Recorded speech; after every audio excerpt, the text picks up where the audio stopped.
Oh. This sandwich is inspired by the Satay stalls in Thailand. I use chicken thigh because it's nice and juicy.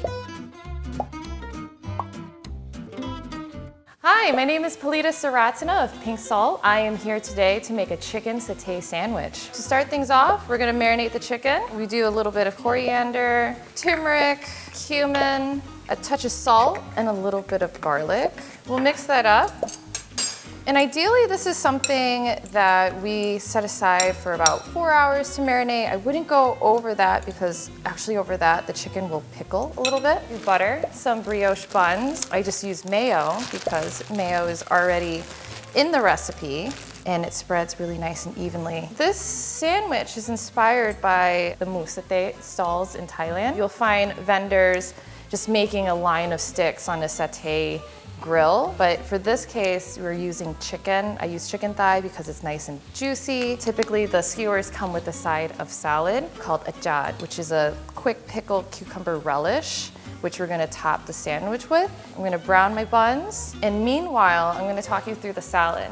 In a Thai street stall, you'll find ajat, which is a quick pickle, cucumber, vinegar, a little bit of sugar, and a little bit of salt. But today I added some shredded cabbage, so that'll add like a nice little crunch. So I'm going to cook up our chicken. You can grill it. Today I'll just be pan frying it. You wanna hear a nice sizzle.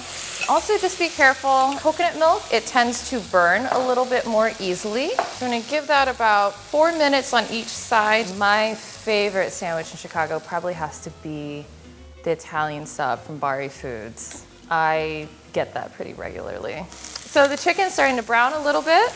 I'm gonna flip it over. And also how you can tell when chicken is cooked is that it lifts a little bit more easily away from the pan. So because this bread's a little bit bigger, I'm actually gonna do 2 thighs per sandwich. Make it nice and juicy.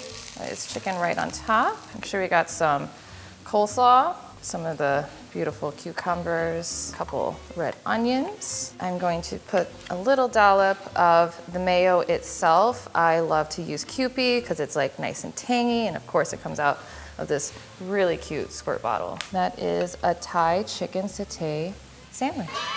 Oh. Turmeric, the coriander, and the cumin come through. And then of course the salad offers like a nice little bit of acidity. The mayo just brings it all together. All the pieces of this sandwich can actually be served as a traditional chicken satay dish. So whether you want to have this as like a barbecue and just have like chicken skewers, or assemble it all together as a sandwich and enjoy it with your family on a weeknight.